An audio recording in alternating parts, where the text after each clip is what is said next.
Bryce Free, and I sing lead vocals and play guitar. Hey, I'm Matthew Gooch. I play guitar and play piano and sing background vocals. My name is Christian Booth and I play lead guitar. Hey, I'm Brandon Hyatt. I play the bass. I'm Stone Carter. I play drums and sing background vocals. And I'm fading quick when everything's breaking down, and the entropy, the enemy, is gaining ground. We've got to turn around before it gets to where I feel like I'm fading out, disappearing into the crowd, underground. It feels like I'm fading out. Gotta stand up, stand out right now before we're fading out.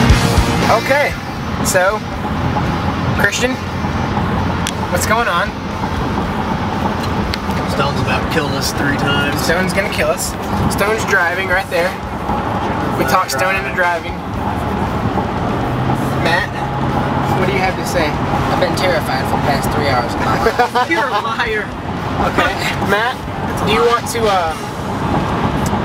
introduce? Every time you talk, that snare. Yeah. Do you want to introduce somebody? Yes, well, we are excited to announce that our new bass player, Brandon Hyatt. Howdy, partner. Hey. How's it going? Pretty good. Nice. It's good. Do you have anything to say? Hey. That's it? Just hey? I'm a man of few words. Okay. Very quiet. We'll get some stuff out later. Later. Okay. Not right now. Let the music speak for itself. Yes. It's gotta speak. Anybody got anything to say? Yes, I do. Okay, Stone. Hello, Parachute Parade fans. It didn't focus. I am very excited to have my buddy Brandon from home play with us. Yes, that's true, yes. He's absolutely amazing. Brandon is from Fayetteville, as is Stone. Yes. This is where we found this fine lad. I said lad. Like, That's not what was that? That's not really good. I like that. That's gonna be on the new song, or one of the new songs. My debut solo. I am a fraud, I am a fake, I destroy everything you make. Well, recording this album is definitely, the process of ours is very unconventional, I guess you would call it.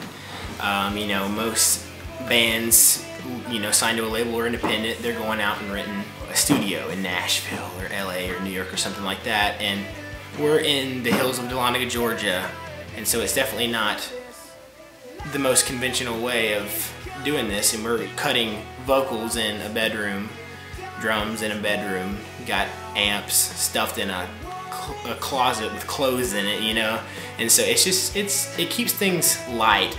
This album is really cool for me personally because we recorded it up in my upstairs and relied upon Bryce's recording skills, and so this is going to be always an album that's special to me. You know, like everyone before me has said, it's done in a house. It's not done in some studio in Nashville, New York, Los Angeles, or somewhere like that. It's done in a house where people live. You know, with Pro Tools rigs nowadays, you don't, and mics and everything, you go out to Guitar Center, you pick up your mics, your amps, your Pro Tool rig, everything like that. You don't really need a studio, not anymore. Still, they're awesome to have. I mean, I love being in studios, but you don't necessarily need one anymore. I've recorded before a few times. This is the first time that I've really come in basically not playing with these guys, only like 2 times before getting here, and it's been a blast, really. Love playing this stuff. They're great musicians, and I love being able to play with them, and I'm really glad that they asked me to come on board. This album is our first CD, and it's kind of interesting. It's a house record, so we're actually recording at Matt's house in Dahlonega, Georgia. And so we've got 5 dudes in a house recording music that we wrote, and I'm excited, man. I hope all of y'all like it.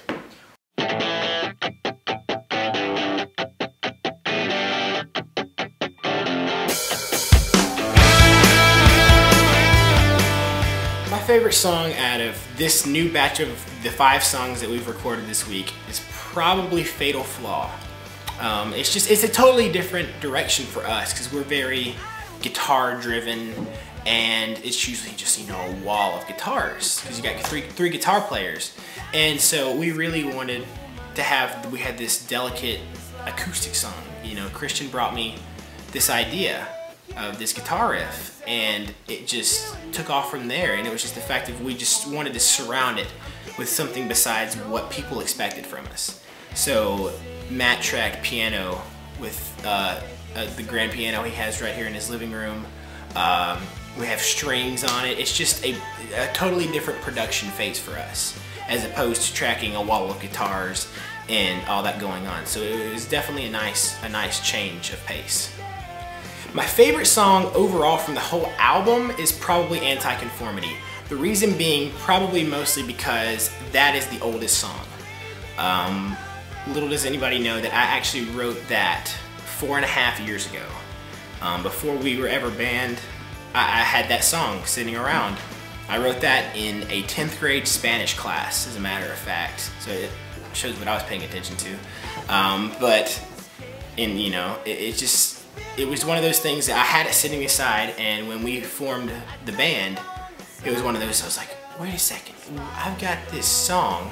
And they, you know, Matt and the guys had heard it before, and so I kind of threw out, you guys want to make this one of ours? And they're like, yeah. And so that was kind of a nice thing to have pulling into this band and just bringing it new life of this song that I had recorded over 4 years ago by myself.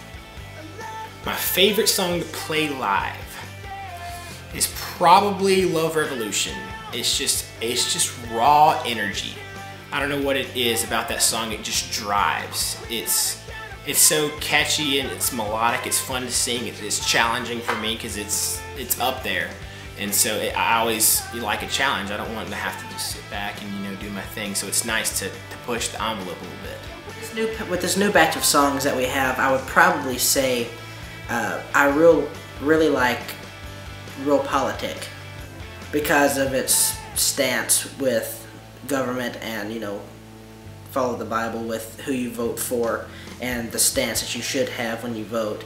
Especially since election time's coming up, it really hits home with me because, you know, it really tells you to have a stance and have an idea and really know who the candidate you need to vote for is. And from the album, there are so many, but I love the song Love Revolution just because of its meaning that you have. You know, you found God, and, you know, you found a lifetime solution for how you should live. And to play live, I'm really biased with Standing Few because of its power ballad, and it just hits home every time we play it. And, you know, you can see the reaction on the people's face every time the chorus hits, and that's what I really enjoy seeing when I play. My favorite song is Real Politic, considering the fact it's blatantly political. A lot of bands, they come out and they say stuff, you know, you question it, you're like, are they trying to get a point across, or are they just trying to, you know, they don't really finish it out. But this is blatantly saying, we're not on the right track. We're looking for something we're missing. And we need real leadership and a man who follows the creator of the universe, not the world. My favorite song is Real Politic from the album. My favorite song to play live is Hold On to the Misery because I have a really awesome solo in it. That's a really difficult question. I mean, I love everything so much, and it's all good. I mean, I love playing it, you know. I just love to play. So I mean, being able to hopefully do a good job recording these songs with these guys was good enough. I've only played with these guys live twice, so everything. It's really hard to choose, man. That's I mean, is that My favorite song from this particular group of songs we just finished this week is probably Fatal Flaw. We got to really just create this song. It started out as one thing, and by the time we were finished, it kind of went in a different direction, and we all got to be really creative and had an input on how the final song came about. And I'm really proud of this one. It's going to be great. My favorite song on the CD is I Need You. It's one of the ballads, one of the slower ones on the CD, and it's just a powerful song. It has a great message. It's kind of a cry to God from our standpoint. My favorite song to play live is Standing For You. Again, it's a ballad. I'm kind of a ballad guy apparently, but it's really powerful, and it communicates so well live, and people really get it. Such a shallow person, got off the deep end. You're gonna get your space, and then you'll realize then easy to forget. I'm walking away now, wasting my time. I just have one regret, that I should have known you'd never be mine. Easy to forget.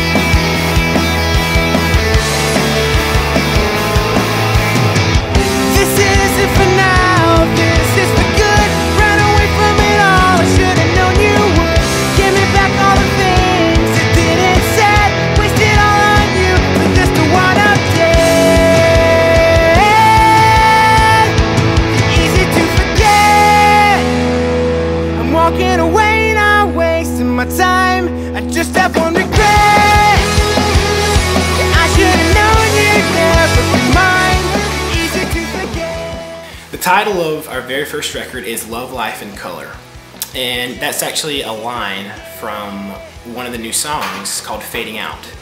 And basically the reason we chose that title, other than the fact of it being, you know, in one of the songs, is that it just, when I wrote that line down, and it really brought all the pieces together, because we've been sporadically recording this record over different periods of time when we could all get together.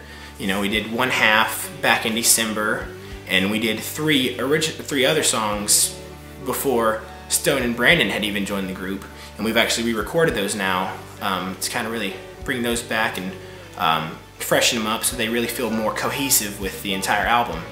But those three words, love, life, and color, really encompass the lyrical subject of these songs, because being the main songwriter, I don't take that lightly. These guys are really letting me put words to the music to really have the main vein of the song, and really it's something that I really want to nail perfectly and really have our point come across, because you're not just singing words, it's just not, you know, simple little D-dot lines. We actually want to say something with these songs. I heard it best said by one of my idols, John Foreman of Switchfoot. He said, if it's not something you want to die singing, then why are you singing it? So it's kind of that kind of thing of how we cover such a spectrum of things, because we talk about God. Obviously we're all devout Christians, and that's our main priority. But it's the fact of we'll cover everything from God to politics to girls, because God cares about all that stuff. You know, He cares about your relationships with girls, or, you know, guys' relationships with girls, or girls' relationship with guys. He cares about all that stuff. He invented that. And so if it's something that we care about, then He cares about it. So it's not really when we're approaching these songs of, oh, we're writing, you know, secular girl songs so we can get attention and sell out. That's not it at all. We want to be able to provide good relationship songs for the Christian audience, as opposed to them having to go to the secular world. And also the fact of it's almost a backdoor for us into the secular world to pull them over, because they're going to hear Worlds Apart or something like that, and they might like that song, and then they pick up our record and they hear Anti-Conformity or I Need You, and it's kind of a way to sneak in the message.